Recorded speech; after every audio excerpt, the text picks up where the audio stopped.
Welcome to the channel, everyone. My name's Cole. This is the first time watching Centerline Designs, and we're finally back on our Snowcat project. It's been several months. I took a break, had to get a bunch of other things done, but as requested, we're getting back on the project, and what we're planning to tackle today is this rear wheel motor mount issue. If you haven't been following the build, the last video we did was finish up the tracks, finally get our own cast polyurethane sprocket all kind of mocked up and mounted, and we realized that these wheel guys on the grousers are hitting the frame for the wheel motor. So it's basically a no-go and it needs a redesign. What I want to try today is the easiest option of the bunch, and it's simply remaking this wheel motor mount. What we're going to do is redesign it. We're going to lift the motor up a little bit, trim it down as thin as it can go.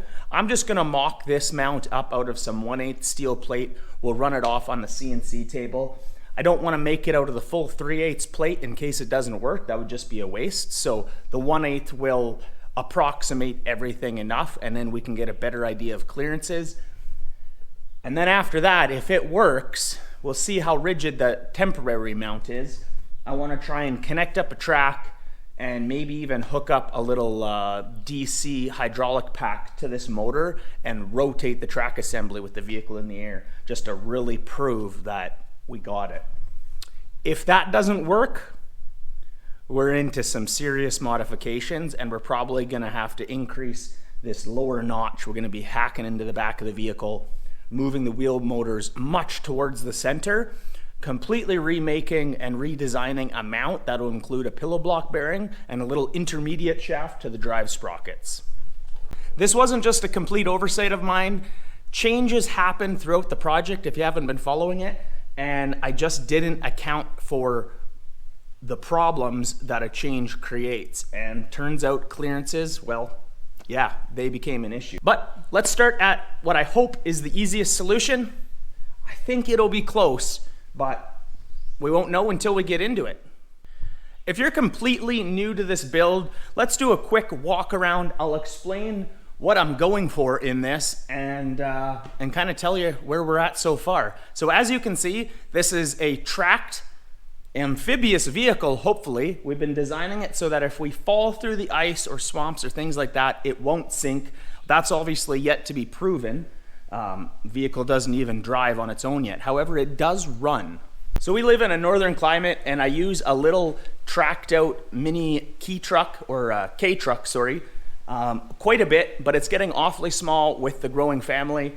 So I wanted to get a really cool winter rig. It was also really planned to be the kickoff project of Centerline Designs YouTube channel, and we have 50 plus videos on it so far. I'll leave the link to the playlist down below. Really check it out. It's been a really cool build. We've done everything designed and fabricated in-house. Everything from the all aluminum frame, lots of TIG welding, spool gun welding. We have a 1.9 liter Volkswagen turbo diesel in this machine. And like I say, that's completely mounted and running. There's a little bit of cooling system work to finish up. It's a hydrostatic drive vehicle, so hopefully it's a full zero turn and can spin on its axis. Not that you want to do that all the time because it's hard on the tracks, but if we're out on the ice with low friction, it would be kind of a fun thing to play around with.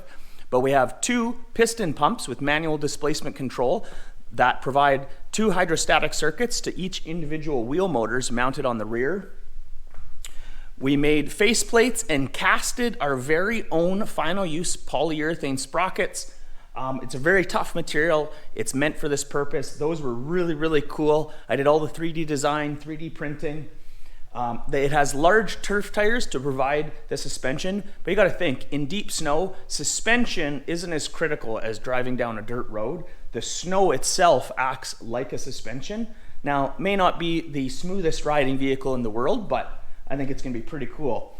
We made the tracks. I got our own track belting. We use this mechanical press brake to punch out all the holes in the belting. We made all of our own dies and stamped out all of our own grouser parts. And what a grouser is a cleat on the track that connects the 2 belting together. The wheels run in it, the sprocket grabs it. It's kind of creates the links in the chain to make the track go around. We have suspension seats inside the vehicle for the front driver and passenger, and then behind that there will be a bench seat for all the kiddos. It's going to have full heat. There's going to be a ton of interior storage. We already got the dash engage panel, everything built there to watch it run, build voltage, oil pressure, all that kind of stuff. We still got to do things like make the heater core or the heater box, get a floor in it, finish up the doors, get glass in it, wipers. There's a huge list of things to do. Obviously, this project, a project of this nature, takes much, much longer than you ever think, but I think it looks pretty awesome the way it is, and it's come so far. And I'm really excited to finally hit the biggest milestone of all, driving it. But before we do that, we need to address the sprocket wheel motor mount, because that was where we left off and was the biggest issue on the project so far. Thankfully, we have not had to go back and forth too much, but it's bound to happen, right? We've been working on this for 2 to 2.5 years, and everything's gone very smoothly. All my planning has pretty much paid off, except for that. Let's take this apart, knock all the pieces off, get the mount off, and get some measurements, and then I'll have to do a little bit of CAD designing here, and we'll send some parts to the CNC table and then weld it up, check its fitment, and hopefully see that we have all the clearance we need. And then the next step will be to get all the fittings. I don't have it right now, but to hook up a temporary pump and rotate the track assembly. It sounds easy, but that's a lot of work. We never did fully finish this because I realized the issue and I didn't want to go too far, but that's a nice kind of spigot fitting. This is our final use drive sprocket. It's a 17 tooth. This is our big drive hub that the sprocket bolts up onto, goes on our big hydraulic wheel motors. We're gonna have to tap that thing out of there, unbolt it, get it off, and start some measuring.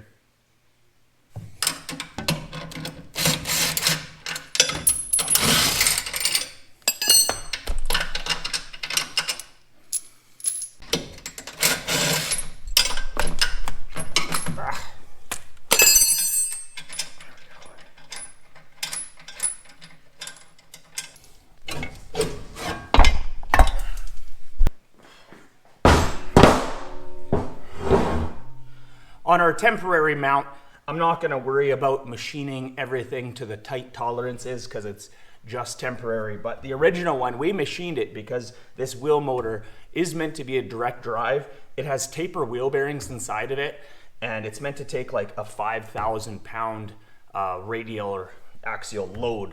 So it can take all the pressure that we're putting on it. We just got to smack it out of its tight fitment here and get the computer out.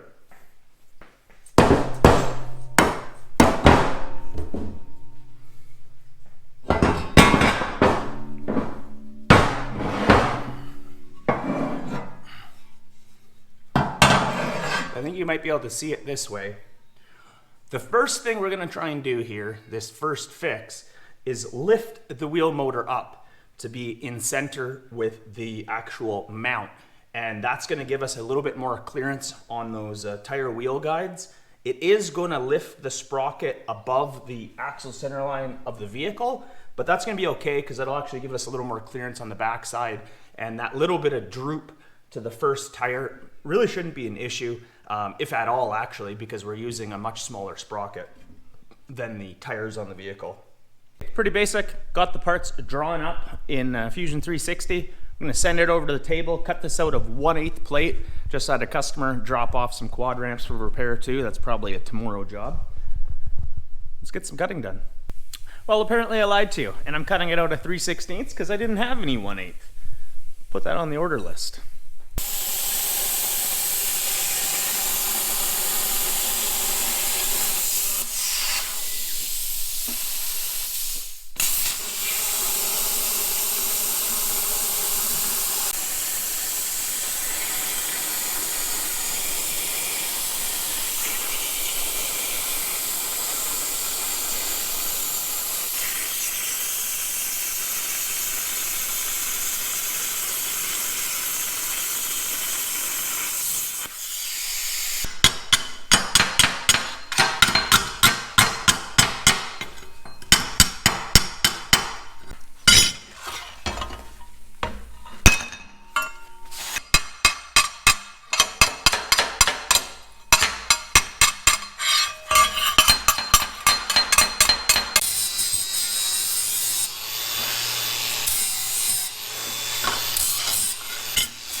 let's see if this fits. Oh yeah, nice amount of clearance. Again, this is just a mock-up to prove that rolling it up is gonna clear. There would be a lot of extra bracing and a backing plate, and this would be made out of thicker material. So don't think that I'm assuming this is gonna take all the load, because this is just a proof of concept. I'm gonna weld this up a little bit more, and then we'll bolt it up to the wheel motor, fit it, and check the track. I just don't want anyone to think that I'm actually thinking this is a final use bracket, because it's obviously not.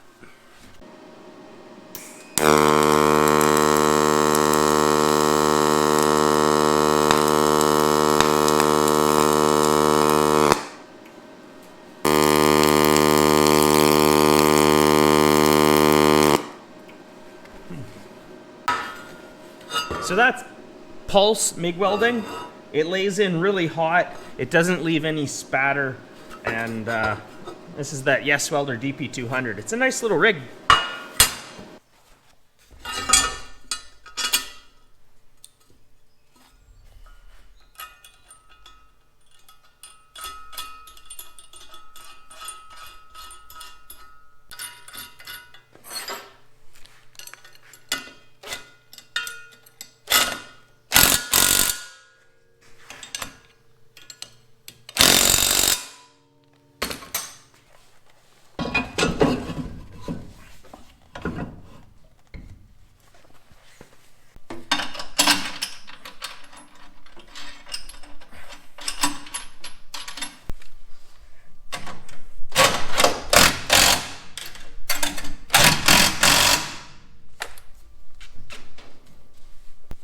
I just so happen to find an M12 bolt too, so we can at least keep the hub on the motor.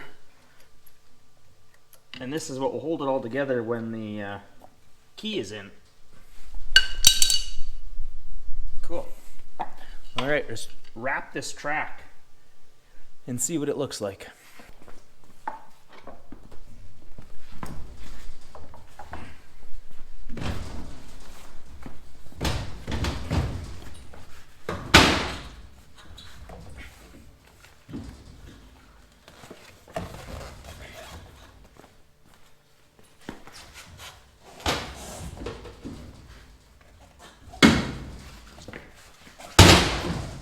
Easiest thing in the world to do.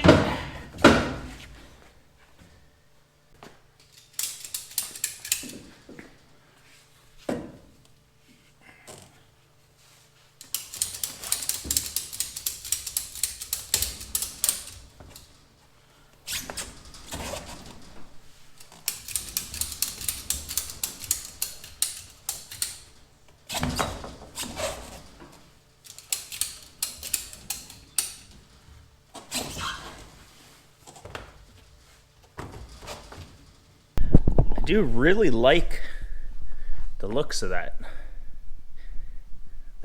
sprocket being lifted up in the back. Kind of adds to the rear approach angle, and it looks good. I mean, spacing looks really good. However, I don't know if you can see it, but the tracks are hitting that frame still. Oh, there's about the best view I can give you.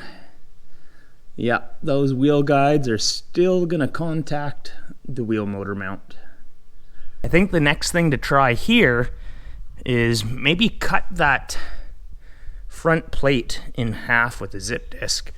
And I have a little bit of wiggle room here. We can move the wheel motor about 1.5 inches inwards, and that may just be everything we need to clear, so that it's more along the lines of here, and the wheel motor, or the wheel guides, sorry, are on the inside. I don't know if this is coming across very well on the video. It's hard to describe in video in this tight space, but I ultimately think if we can get this plate inward a bit more, it'll clear on the outside, but right now they'll still hit right there and up on the top. Just wanted to try this. It would be the easiest modification of the bunch, but let's cut that apart, add in a few other pieces of metal, and see what it looks like with the wheel motor spaced inward some more.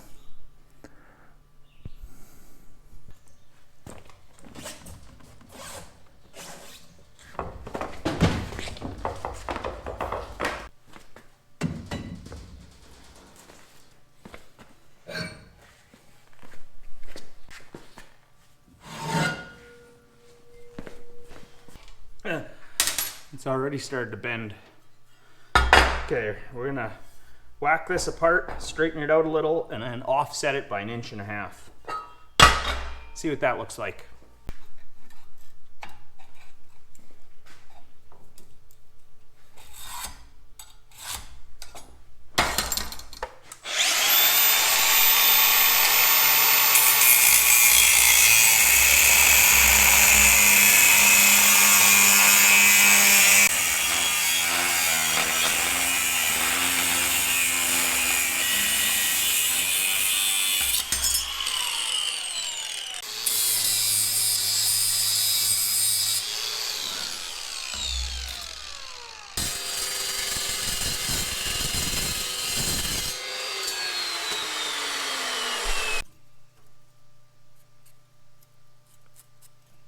Let's see what this can do.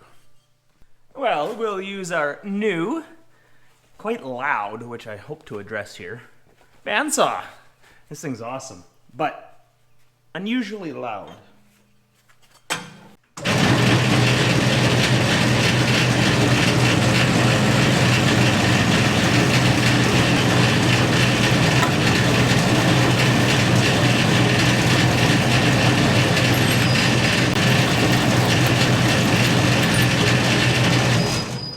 That sure makes life easy.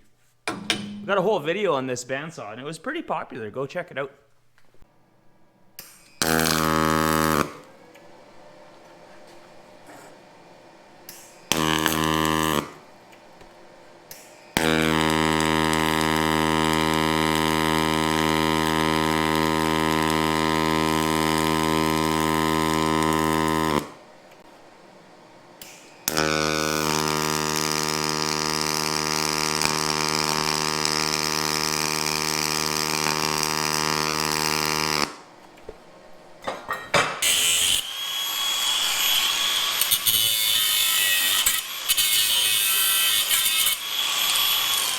Now it'll fit.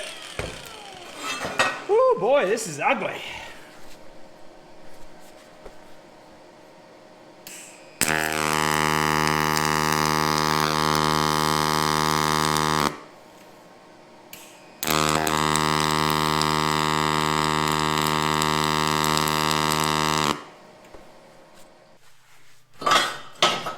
Well, it is definitely a bit weird doing something so ugly, but it just doesn't matter, right? It just is a test. Weird though.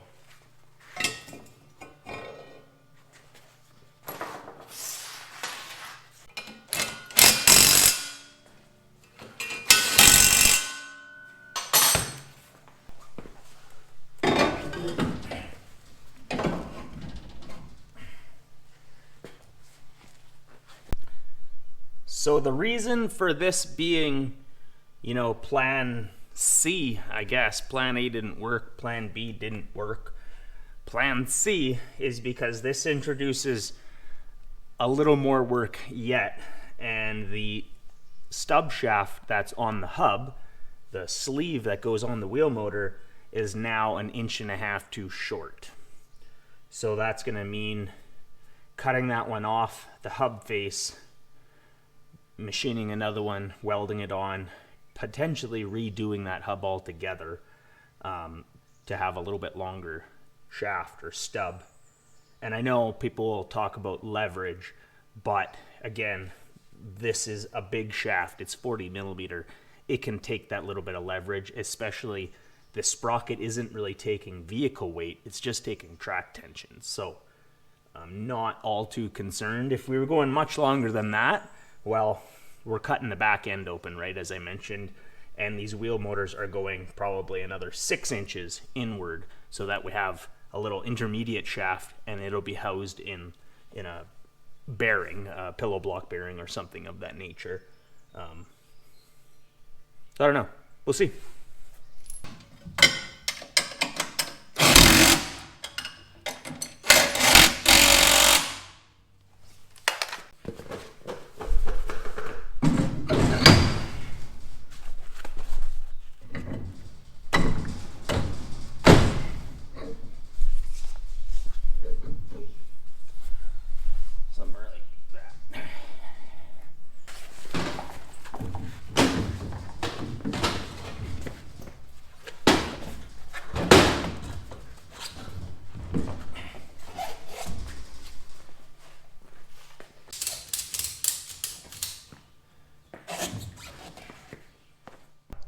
Well, here we are. This is plan C with the 1.5" offset. It definitely clears a little better. This is a hard one to video. I'm not sure if you can see that, but there's a good inch and a half clearance.